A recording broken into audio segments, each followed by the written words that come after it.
lain na sad ning importanteng pagtulunan ni Hesus mga igsoon nga ato gyung timan-an.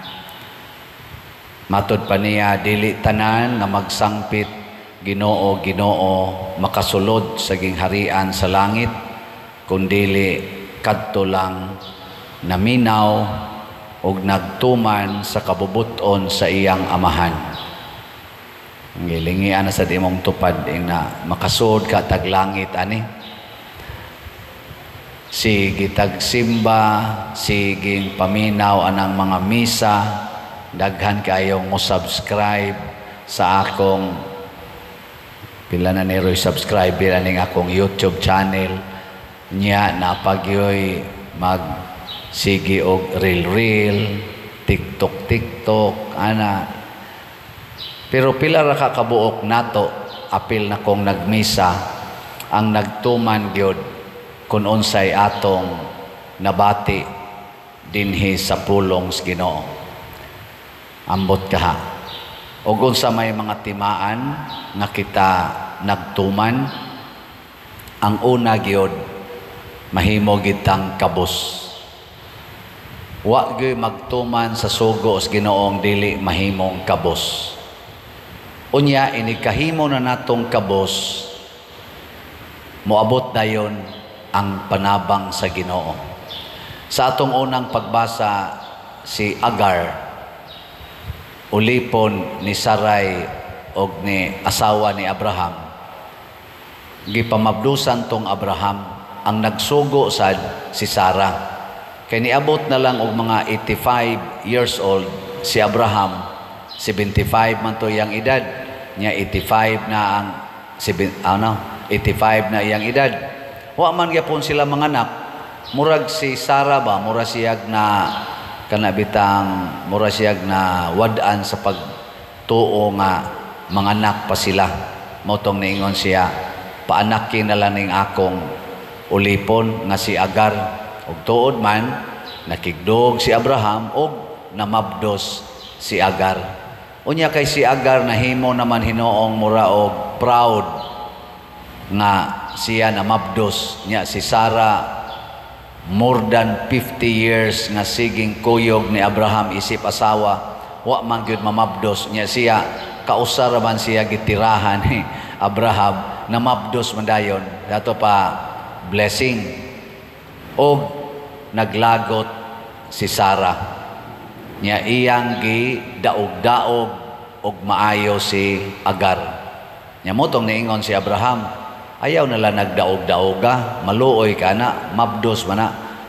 Palayasa.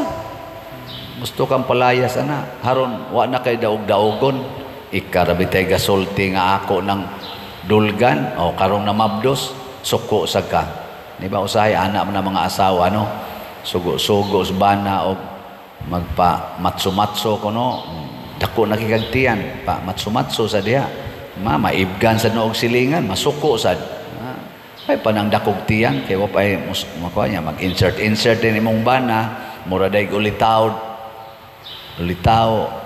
maglakaw-lakaw makabiktima gina mao sa na mga asawa ingnon sa nas mga bana sa mga dambuhala na mga kaglawas pasiksi sa diha magsigi sa sumba-sumbang asawa makakita sa dito katropa sa sumba nga mga siksi sa kayo ato ana natirahan sad masuko sang bana ay na lang suko imong tanang gisugo. In short, ang pagdawat gyud unsay kabubutos Ginoo mo importante. Motong ni dawat lang sad si Agar, nilaya siya nga naghilak, gusto na lang sad siyang mamatay, giadto siya sa anghel. Sa dihang nahimo siyang helpless, niadto ang anghel niya og niingon, ayaw layas, balik ngadto kay panalanginan sa kas Ginoo. Mudaghan pod ang kaliwat aning imong anak. Bisag anak nis pagpakasala, mudaghan sad ni si Ismael. Pero daghan lang sad ni siya kontra. Mo na ka na mga Muslim, ato mga igsoong Muslim, mo claim na sila nga anak sila ni Ismael or kaliwat sila ni Ismael. Nya kita kaliwatan ni Isaac. So ang atong common parent mao si Abraham. Pulos ta nagtahod ni Abraham. Ana. So igsuon ra gina natong mga Muslim, pero magsige lag-away kay maguwang man to. Pagka 86 years old ni Abraham, nanganak si Agar ni Ismael. Pagka 100 years old ni Abraham, nanganak si Sarah ni Isaac. Nana, mo itong kaliwat. Mga igsuon, ang importante dinhi, mutuman ta sa sugo sa Ginoo. Ma-Musliman o ma-Kristiyano, basta magtuman sa sugo sa Ginoo, labi na ginang paghigugma, ang pag-alagad sa mga nanginahanglan, pulos gyud ta, ilhon nga anak sa Ginoo nya makasuod tag langit. Bisag ka ng wapa kailag Ginoo, magtuman anang sugo sa gugma, hustisya o pag-alagad sa labing ubos, maadto gitas langit. Muna diri sa atong tubag sa Salmo, nag-ingon ta, pasalamati ang Ginoo kay siya maayo.